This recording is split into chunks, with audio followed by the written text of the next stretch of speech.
Fala galera, tudo certo com vocês? Mais um vídeo aqui no canal e hoje eu tô voltando para falar um pouquinho de como ficou o resultado final de todos esses confrontos aí que tivemos de fase de grupos, agora já com o mata-mata todo desenhadinho e toda aquela confusão de terceiro lugar para cá e para lá, quem que vai passar, para onde que vai encaixar nos brackets, né, do mata-mata. Tudo isso está resolvido e agora a gente pode falar com mais clareza dos confrontos que vão começar a partir de hoje, o dia que você está vendo esse vídeo, domingão, dia 28 de junho. Que só tem um jogo, né? Hoje só tem jogo do Canadá, mas aí depois, nos próximos dias, a gente tem dia que tem 3, tem 2, aí começa a variar bastante o calendário da Copa. Mas a gente já começa agora vida ou morte e vários jogos interessantes. Ainda tem uns jogos meio duvidosos, mas tem muitos resultados interessantes que ficaram aí da divisão dos clubes não, né? Das seleções, e também de potenciais confrontos muito legais já na fase de oitava de final, que é a próxima, né? A gente está no que seria o 16avos, que está sendo chamado de segunda fase, porque fica mais fácil de falar, mas que já é mata-mata. Aí depois tem o clássico oitavas de final, quartas de final, semifinal e final da Copa do Mundo. Eu vou colocar aqui na tela então como ficou os jogos do mata-mata para a gente poder olhar aí confronto a confronto. Bom, tá aí na tela e hoje eu tô aqui bem no meio, né, da tela. Normalmente eu fico lá no canto direito, só que hoje eu tô aqui no meio por questões de dinâmica, aqui de diagramação das coisas, né. Então vamos lá. No final das contas, eu vou dizer aqui todos os confrontos e depois eu vou analisar um a um e aí as chaves, né, as chaves mais interessantes, confrontos mais legais. No final acabamos ficando com, começando lá na esquerda, lá em cima, né, pra cá. Alemanha contra Paraguai, França e Suécia, África do Sul e Canadá, Holanda e Marrocos, Portugal e Croácia, Espanha e Áustria, Estados Unidos e Bósnia, Bélgica e Senegal, Brasil e Japão, Costa do Marfim e Noruega, México e Equador, Inglaterra e República Democrática do Congo, Argentina contra Cabo Verde, Austrália contra Egito, Argélia contra Suíça e a Colômbia contra Gana. Eu acho que um ponto que é legal aqui da gente citar já de primeira, assim, é um pouco de quão competente foram as diferentes entidades do futebol, considerando continentalmente, né, assim falando. Na Conmebol, aqui na América do Sul, os times foram muito bem, né? Só o Uruguai que acabou ficando de fora da próxima fase, mas Brasil, Paraguai, Equador, Colômbia, Argentina, todo mundo passou. Realmente só um ficou de fora. Foi uma boa fase de grupos, digamos assim, na América do Sul. A CONCACAF também foi bem, né? Obviamente, os três países sedes se sobressaíram, Estados Unidos, Canadá e México, e todos eles acabaram passando, que é uma coisa meio diferente. Normalmente a CONCACAF não qualifica tanto time assim, porém os países sede vieram um pouco mais fortes esse ano, né? E deu um boostzinho aí para eles passarem de fase. Já a Ásia teve uma performance muito abaixo, muitos times foram eliminados. O Iraque, o Irã, o Catar, a Arábia Saudita, a Coreia do Sul, o Uzbequistão. Cara, pouquíssimos times asiáticos de fato se classificaram, né? Foi a grande decepção da Copa. Se a gente considerar a Austrália um time asiático, porque ela faz parte da Ásia no futebol, mesmo que geograficamente, obviamente, faça parte da Oceania, né? É um dos poucos times, né? Você pode contar aqui, cara, da Ásia tem. Você tem a Austrália, né? Considerando, você tem o Japão e acabou, né? Eu não tô vendo mais nenhum time da Ásia. É uma performance muito, muito, muito abaixo. Em compensação, a África foi muito bem. Só teve um time africano que ficou de fora, que foi a Tunísia, que teve uma campanha tenebrosa, né? Não somou ponto nenhum, demitiu o técnico no meio da competição, só que todas as outras conseguiram classificação, inclusive classificações inéditas, como, por exemplo, a do Egito, a da República Democrática do Congo e a de Cabo Verde. São três seleções, e da África do Sul também. São quatro seleções que nunca tinham se classificado para a próxima fase e conseguiram nessa Copa, todas ao mesmo tempo, que mostra que o futebol africano, tanto do mundo árabe africano, né, do norte da África, quanto da África subsaariana, estão muito bem e estão melhorando, né? A gente tem aí projeções interessantes para a África, inclusive nesse mata-mata. Já a Europa teve uma performance meio na média, né? Não teve nenhuma grande seleção que ficou de fora e apenas algumas seleções um pouco mais duvidosas de fato, como por exemplo a Tchequia, que tem um time muito, muito ruim, né? Acabou ficando de fora da próxima fase, mas no geral, assim, mesmo aquelas seleções médias que não agregam tanto, como, sei lá, a Bósnia, né, a Bélgica, que esse ano tá péssima, a Áustria, a Croácia, que tá envelhecida, conseguem se classificar ali, nem que seja na bacia das almas. Com essa análise feita, né, rápida assim, de panorama geral, Vamos entrar aqui nos confrontos de segunda fase, né? Bom, começando pela chave lá de cima da esquerda, eu acho que nós temos 4 confrontos bem diferentes entre si, né? O pior confronto de longe é África do Sul e Canadá, que é o confronto de hoje, né? Hoje, 4 horas da tarde. E eu digo isso por 2 fatores. Primeiro, porque de fato, tecnicamente, eu acho que é um jogo muito abaixo. A África do Sul é uma seleção bem fraca, que só se classificou porque o grupo estava péssimo, né? O grupo da África do Sul tinha a República Tcheca, tinha o México e tinha a Coreia do Sul. Cara, Coreia do Sul e Tchequia, assim, fizeram muita força pra ficar fora da fase de mata-mata, e por isso que a África do Sul tá aí, mas não é um time bom, e eu acho que também que o Canadá é um time muito inconsistente, né? Das 3 sedes, o Canadá é o pior. Fez bons jogos e fez jogos bem ruins. E ao não se classificar em primeiro lugar, não vai jogar essa partida no Canadá, que é uma perda grande, cara. O fator casa faz diferença sim pra essas seleções, e o Canadá não vai ter isso. Então, talvez seja um jogo meio complicado ali. Eu imagino que o Canadá tem uma vantagem, né, em cima da África do Sul, vai propor o jogo e é o favorito. Mas, tecnicamente, talvez não seja o melhor jogo de todos os tempos. Em compensação, a gente tem o que eu acho que é um dos grandes jogos, se não o melhor jogo, em quesito até de nível mesmo que eu digo, que é Holanda e Marrocos, que é a mesma chavinha, né, de África do Sul e Canadá. Então, quem vencer de um vai pegar quem vencer do outro. E cara, eu acho esse um confronto duríssimo, duríssimo, duríssimo. Marrocos, como a gente bem sabe, empatou com o Brasil na primeira rodada em 1-1 e fez um jogo excelente, excelente. Depois é bem verdade que a campanha do Marrocos não foi é, nossa, sem erros, né? Ganhou do Haiti de 4-2, mas sofreu um susto do Haiti, o que é uma coisa um pouco curiosa. Teve um jogo apertado, duro contra a Escócia, não foi capaz de furar a defesa escocesa. Então, é um time que não é perfeito e de fato não é para ser, mas é poderosíssimo, extremamente agressivo e que pode trazer muitos problemas para a Holanda, que também é um time que joga muito aberto, assim como o Brasil é uma seleção que propõe jogo e por isso vai ficar vulnerável a ataques do Marrocos. Mas eu acho que vai ser um jogão. A Holanda também fez uma campanha muito interessante, tinha adversários muito difíceis no grupo também, né? Como, por exemplo, o Japão, e também fez um jogo que empatou com o Japão, da mesma forma que o Brasil empatou com o Marrocos. Curiosamente, Brasil e Japão, Holanda e Marrocos. A gente vai ter o tirateima ao contrário, né? Mas depois eu falo de Brasil e Japão. De qualquer forma, grande jogo. Eu acho que a Holanda segue sendo a favorita, assim como o Brasil é favorito contra o Marrocos, mas por pouco, tá? Não me surpreenderia em nada se o Marrocos eliminar a Holanda aqui. Já os outros 2 confrontos, né, entre Alemanha e Paraguai, França e Suécia, para mim são o mesmo cenário. Você tem uma seleção bem mais forte, que é a Alemanha e a França, contra uma seleção que vai majoritariamente se defender e torcer por um milagre, que é o Paraguai e a Suécia. No caso da França e da Suécia, eu acho que é até pior, porque a França é bem melhor do que a Alemanha, provavelmente é o melhor time da Copa, a França. E a Suécia, cara, não tem o que apresentar. Sendo sincero, assim, beleza, tem o Isaac, né? Você tem alguns jogadores que são capazes de criar jogadas, de talvez achar os caminhos ali. Mas assim, não tem mínima chance. É um time muito incompleto, muito incompleto. E assim, eu já acho que times fortes têm pouca chance de ganhar da França. Quanto mais a Suécia. E não é característico do time sueco segurar empates, né, falar, ah, vamos jogar com o Park the Bus, Harambol, todo mundo dentro da área e torcer para 0-0 e pênaltis e gol cagado e vambora. A Suécia não tem essa característica, né? Tanto que na própria eliminatória, né, para a Copa, ganhou de ninguém, né? Acho que fez 2 pontos e se classificou para repescagem por causa de coeficiente da Nations. A Suécia não era nem para estar na Copa, com todo respeito, né? Com todo respeito. Mas está aí. Tem a oportunidade de cometer o crime. Duvido que vai acontecer. Já Alemanha e Paraguai é um cenário muito parecido. Só que eu acho que tem um ponto que é interessante de ser dito. O Paraguai é um time muito mais competitivo do que a Suécia. E o que eu quero dizer com isso?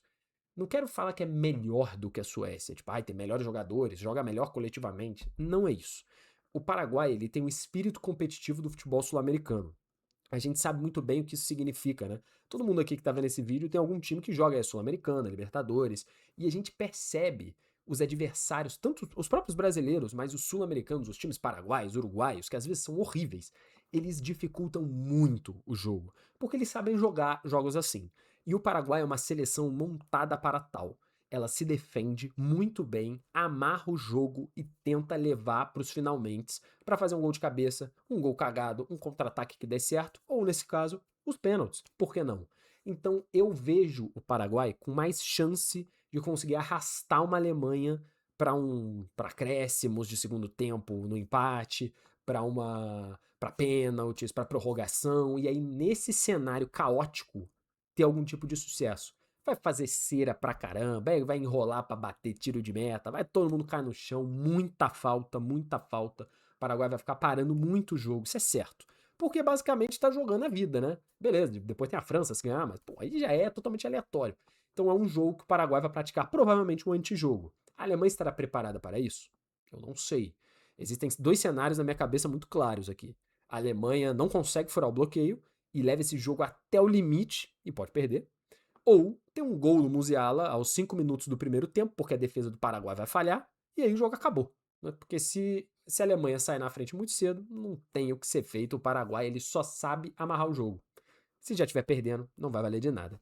Dessa chave inteira, né, eu enxergo muito umas oitavas de final entre Canadá e Holanda e Alemanha e França. E nesse cenário, a Holanda tem ampla vantagem contra o Canadá e Alemanha e França seria um jogaço de oitavas de final. E eu acho que um dos adversários capazes de derrubar essa França é a Alemanha. O caminho da França não é fácil, porque pode pegar uma Alemanha, depois uma Holanda, depois uma Espanha. Então, assim, é um caminho bem difícil. Seria um confronto muito maneiro, até pelo histórico de rivalidade entre alemão e francês. Acho um caminho muito foda que vai nos render jogos muito interessantes nessa Copa. Já falando aqui do cenário de baixo, a gente tem aí Portugal e Croácia, Espanha e Áustria, Estados Unidos e Bósnia e Bélgica e Senegal. E, de novo, a gente tem confrontos que eu acho meio mais ou menos, né? Bom, Portugal e Croácia é muito incerto, pra ser sincero, porque Portugal fez uma fase de grupo nem lá nem cá, né? Então, assim, não consegue um bom resultado contra a Colômbia, merecia ter perdido o jogo contra a Colômbia, jogou pior. Também não conseguiu um resultado interessante contra a República Democrática do Congo, o que também é, enfim, né? Fica aí a questão. E aí conseguiu ganhar do Uzbequistão. E aí, pô, né? Enfim, quem não ganha do Uzbequistão? Então é uma campanha que ainda levanta muitas dúvidas, muitas questões. E a Croácia é um time que, mesmo mais frágil, ainda é minimamente competente. Então, pode ser que esse jogo aqui seja mais complexo para Portugal do que parece. Mas para mim, Portugal é amplo favorito para ganhar da Croácia, porque não tanto por Portugal, né? Mas pela Croácia. Essa Croácia, ela tá bem envelhecida. Eu, particularmente, não gosto muito desse time da Croácia. Acho que vive uma fase duvidosa e não tem tanto assim o que apresentar, né? Mas é um time competitivo, sabe jogar futebol. Foi espancado pela Inglaterra? Foi. Ganhou do Panamá no limite? Ganhou. Mas depois fez um bom jogo contra a Gana, que é um time também mais fragilizado, mas ainda assim a Croácia foi capaz. Não sei até onde ela vai. Mas a gente também já aprendeu, né, nós brasileiros, que não é legal ficar duvidando muito da Croácia, né? Porque ela vai lá e comete o crime quando você menos espera. Mas Portugal é favorito.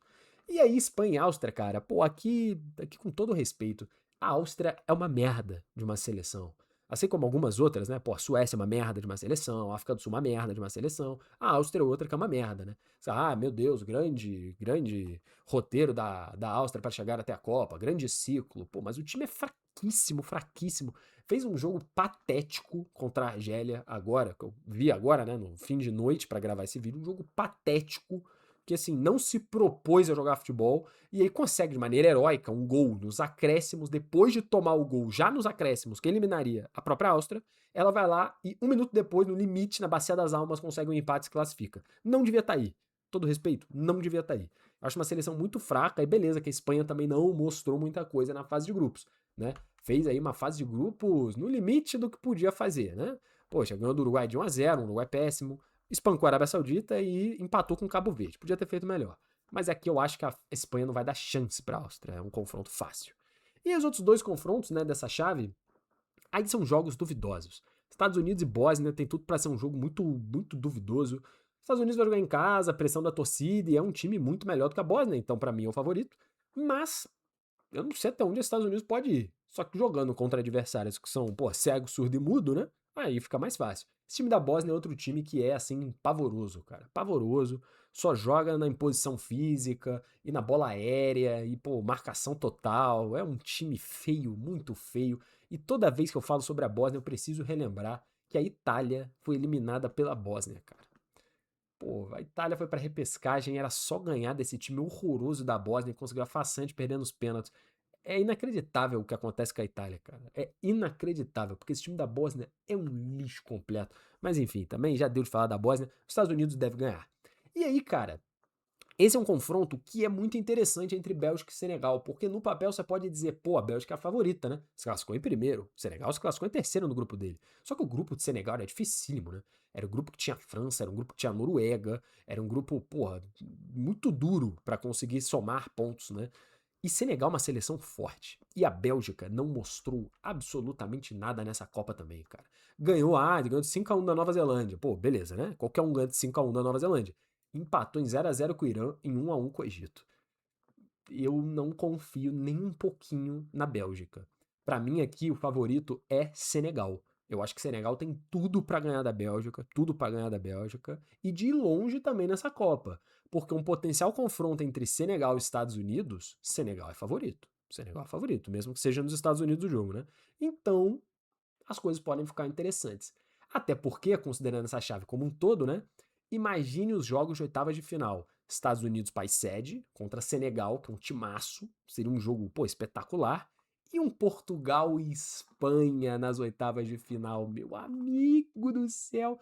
Outro jogo, assim como Alemanha e França, de rivalidade regional histórica. É o confronto ibérico, né? Você tem o duelo ibérico. É Cristiano Ronaldo contra Lamine Yamal, no que é a primeira Copa do Yamal e a última do Cristiano Ronaldo, talvez. Cara, muita história aqui também pra contar e eu acho que seria um jogo fantástico, fantástico. Seria assim, pô, muito legal. As oitavas de final estão desenhadas pra serem boas, bem boas. E eu acho que esse também é um vão ser bons jogos, de maneira geral, né? Nas oitavas. Na segunda fase, não. Já do outro lado, agora falando lá, não vou falar do Brasil, vou falar do Brasil por último. Vamos falar primeiro dessa aqui, né, que tá embaixo à sua direita, né? Aqui.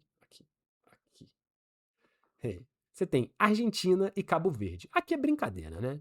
Pô, a Argentina tem o bumbum virado pra lua, né? É impressionante a chave como um todo, né? Se você parar pra pensar legal, a Argentina tem na chave inteira dela até a semifinal de Copa Cabo Verde, Austrália, Egito, Suíça, Argélia e Gana, cara. Pô, times de merda. Só a Colômbia é um time minimamente decente pra fazer frente pra Argentina. Então aqui é até mais fácil a análise, né? A Argentina vai trucidar Cabo Verde. O Messi deve fazer uns 3 gols. Só o Messi. Fazer 3 gols em Cabo Verde. Coitado do goleiro Vozinha, né? Que vai tomar, assim, caminhão de gol da Argentina, mas fazer o quê? E aí o outro confronto entre Austrália e Egito é um outro confronto de nível bem duvidoso, né? A Austrália é um time fraco. Fraco. Pouco a entregar. E o Egito também, cara. São dois times muito aguerridos, que eu acho que vão jogar a vida deles em campo. Talvez o Egito seja um pouco melhor, porque tem o Salah, né? Tem um jogador diferente que pode fazer algo, né, além assim do normal.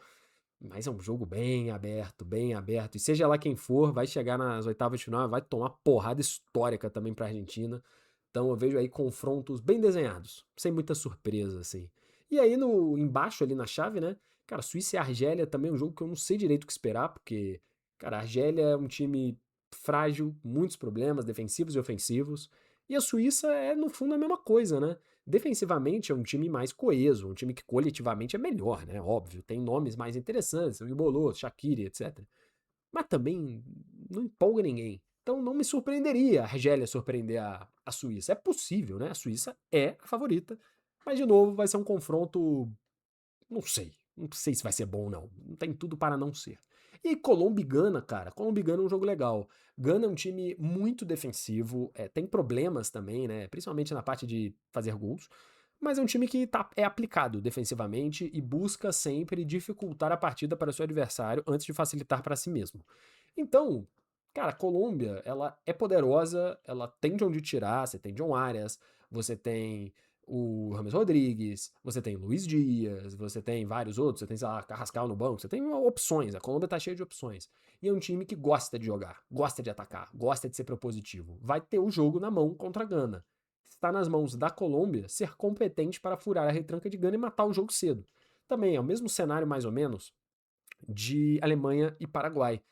você tem um time que vai se defender e um outro que vai ficar com o pó de bola atacando o tempo inteiro. Se sair um gol cedo da Colômbia, o jogo acabou. Eu não vejo o Gana tendo força para seguir em frente. Porém, se as coisas começarem a se alongar, a Colômbia pode ficar nervosa e começar a cometer erros. E aí, com isso, o jogo se iguala. Eu espero que isso aconteça, não porque eu não gosto da Colômbia. Até, na verdade, eu acho que eu até torceria para a Colômbia nesse caso. Mas porque eu quero ver um jogo mais interessante do que a Colômbia fazer 2-0 cedo com 2 gols do Luiz Dias e aí acabar o jogo, né? Enfim, mas é possível que isso aconteça. E aí, confrontos, cara, de oitavas de final e quartas aqui, os confrontos de oitavas de final, sei lá, Argentina e Egito, não me parece muito interessante. E Colômbia e Suíça tem tudo para ser um jogo maneiro. Jogo maneiro. Mas a Colômbia também é ampla favorita. Aí depois a gente pode ter um Argentina e Colômbia. Que aí é legal. Confronto sul-americano, a Colômbia querendo acabar com essa sequência da Argentina. É um time capaz de fazer isso. Então acho que aí sim nós teremos um grande jogo. Até lá, jogos que talvez sejam interessantes e alguns que são bons. Já falando da chave do Brasil, agora para fechar, a gente tem Brasil e Japão, Costa do Marfim, Noruega, México, Equador, Inglaterra e República Democrática do Congo. Eu acho que tudo que os outros grupos não têm tanto a oferecer, esse tem. Porque são 4 jogos muito legais, cara, já na segunda fase. Essa é a chave que tem mais jogos interessantes. Eu acho que todos eles, na verdade, todos os potenciais confrontos são bons. Todos eles. Até quem sobrar para a semifinal. Não é que é a mais difícil propriamente, porque eu acho que talvez o caminho, por exemplo, da Alemanha ou da França pode ser mais difícil, né? Porque você tem Holanda, Alemanha, França, e eles podem jogar entre si. Você tem Portugal, Espanha, Senegal, podem jogar entre si. Mas esse eu acho que todos os times têm um nível minimamente decente. A República Democrática do Congo, de fato, é um pouco abaixo, mas os outros, cara, são times extremamente competitivos e chatos de ganhar. E aí, começando, e vamos começar logo pelo jogo do Brasil, né, da segunda fase, Brasil e Japão, cara. Eu acho assim, esse jogo vem amanhã, né? Segunda-feira, e obviamente a gente vai falar sobre ele. Mas, cara, eu sei que o Japão é um time coletivamente forte, que tem, assim, um trabalho, pô, estupendo, não tem jeito. E vem melhorando Copa a Copa, ano a ano, o Japão vai se tornando uma seleção mais competitiva. Dito isso, e eu sei que isso pode envelhecer muito mal, eu não acredito que o Brasil vai ter reais dificuldades de ganhar do Japão, tá? E por que eu digo isso? O Japão ele é um time que coletivamente é muito bom, ele é muito aplicado taticamente, os jogadores eles se posicionam da forma correta e parece que as jogadas acontecem de forma mais fluida. Todo mundo sabe o que está fazendo em campo. Só que eu sinto que quando você chega numa fase de mata-mata, você. Numa Copa do Mundo, né? Mas não só em Copa do Mundo. Você precisa de nomes pesados, de jogadores decisivos, que possam decidir um jogo porque eles são foda. E no fundo, cara, é muito raro você ter um time que vai longe numa Copa do Mundo e não tem um jogador desse calibre. Até, sei lá, a Croácia, por exemplo, ela tem o Modric. Marrocos tem o Hakimi, né? Senegal tem o Mané. Você tem outros caras muito bons, mas tem que ter um cara que é um foda. Senão, senão não vai dar. E a verdade é que o Japão não tem um foda. Não tem.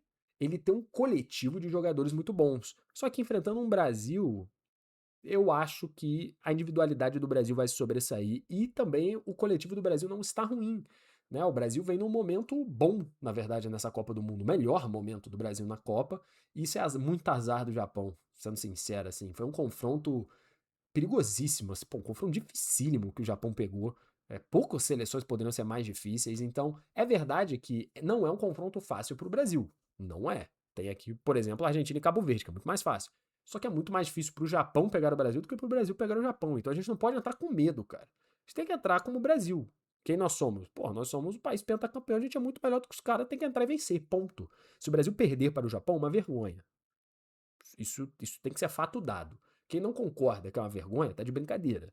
Ah, mas o Japão é muito bom. Beleza, é muito bom. Dito isso, é uma vergonha. O normal é o Japão perder. E eu acredito que o Brasil deve passar, mas tem tudo para ser um jogo muito bom, potencialmente difícil, que pode sim ir para prorrogação, pode sim ir para pênalti e pode sim dar merda. Então, assim, não vai faltar emoção, mas o Brasil deve passar. Já próximo confronto entre Costa do Marfim e Noruega, eu acho que é muito mais nivelado, por exemplo, né? Das coisas que eu tava falando. Então, talvez o jogo em si seja ainda melhor. Não porque tem alguém melhor do que o Brasil nesse, ou do que o Japão, mas porque eles são muito parecidos entre si em nível. Né? Tem jeitos um pouco diferentes de jogar, é bem verdade. A Noruega joga muito voltada para um centroavante que é o Haaland.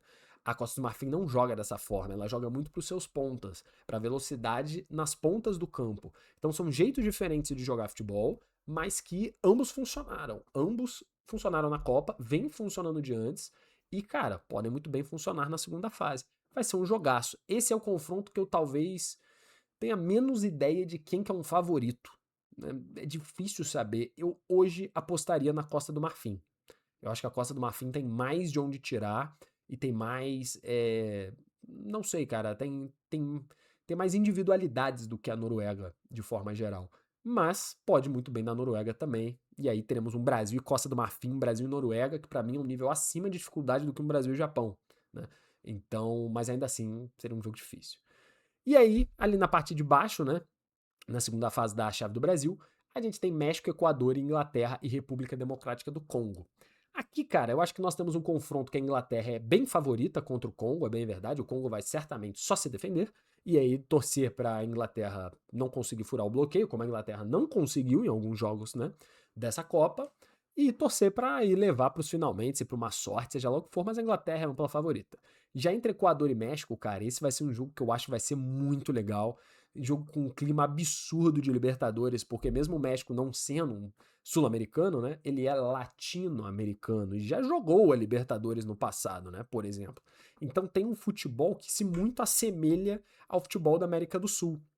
E eu acho que isso vai trazer um a mais para essa partida, porque o Equador que se classificou, cara, vencendo, né, contra a Alemanha, um jogo inacreditável, tipo assim, depois de ter vacilado contra a Curaçao, que seria muito mais simples, tinha que fazer o resultado, foi lá e fez, e todo mundo se emocionou muito, então o time vem numa alta tremenda, e o México, que venceu todos os seus jogos, joga em casa na Azteca para 90 mil cabeças, também vem embaladaço. Então vai ser um jogo muito legal de dois times que têm a certeza de que podem ganhar.